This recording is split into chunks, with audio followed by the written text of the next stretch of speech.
يؤتي الحكمة من يشاء. السلام عليكم ورحمة الله وبركاته. نحمده ونصلي على رسوله الكريم أما بعد.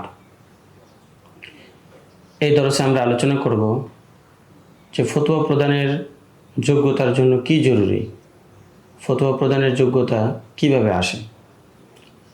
এ ব্যাপারে আল্লামা শামী রহমতুল্লাহি আলাইহি যা বলেছেন সেটার খোলাসা হলো, শুধুমাত্র কিতাবের উপর ভরসা করে, নিজের অসম্পূর্ণ মুতালার উপর ভরসা করে কয়েকটা কিতাব দেখে ফতোয়া দেওয়া জায়েজ নেই, ফতোয়া দেওয়া উচিত নয়।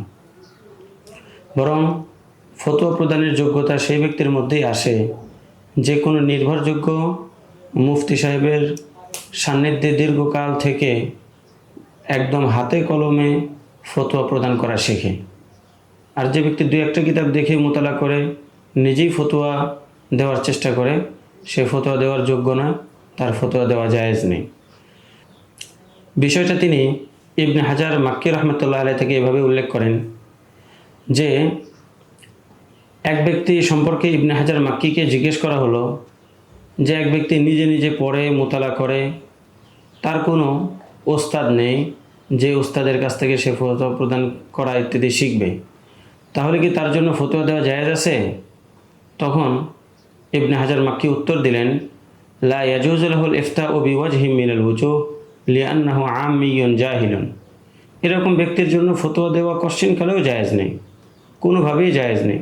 কারণ সে একজন সাধারণ মানুষের মতোই, সে একজন মূর্খ, সে কি বলবে সে নিজেই জানে না। বরং যিনি কোনো নির্ভরযোগ্য উস্তাদ মুফতি থেকে ইলম অর্জন করেন, ফিকহ অর্জন করেন, তার জন্য শুধুমাত্র একটা দুইটা কিতাব দেখে ফতোয়া দেওয়া জায়েজ নেই।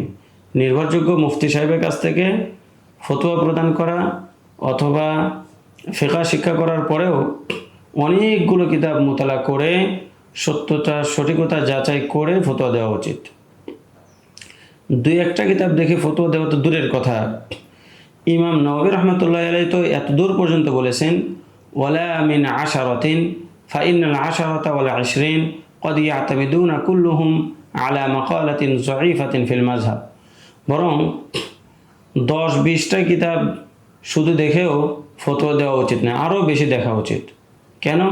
কারণ অনেক সময় 10 জন 20 জন লেখকেও একটা যায়ীফ কথা নকল করে বসেন। এই জন্য আরও বেশি কিতাব দেখা উচিত, যেন কোনো ভুল থাকলে সেটা যেন ধরা পড়ে। সুতরাং যে ব্যক্তি নিজে নিজে মোতালা করে তার জন্য ফতোয়া দেওয়া জায়েজ নেই।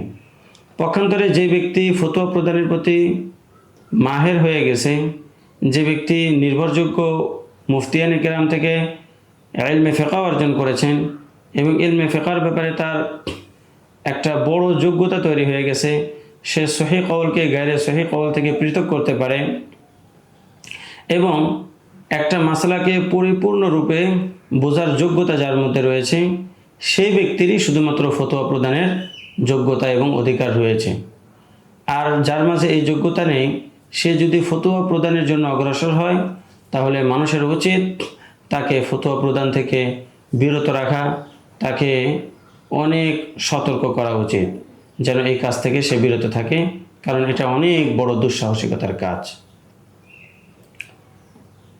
তাহলে আমরা বুঝতে পারলাম যে শুধুমাত্র একটি দুইটি কিতাব দেখে ফতোয়া দেওয়া কখনোই উচিত নয় এবং কোনো উস্তাদের কাছে শিক্ষা গ্রহণ করা ছাড়াও ফাকাহাত অর্জন করে কোনো উস্তাদের অধীনে সান্নিধ্যে দীর্ঘদিন থাকা ছাড়া, শেখা ছাড়া ফতোয়া প্রদান করা জায়েজ নেই। পরের দরসে আমরা আলোচনা করব তাবাকাতুল মাসাইল সম্পর্কে। হানাফিদের নিকটে সমস্ত মাসালার 3টি তবকা রয়েছে, সেই তবকাগুলো সম্পর্কে আমরা আলোচনা করব ইনশাআল্লাহ তাআলা।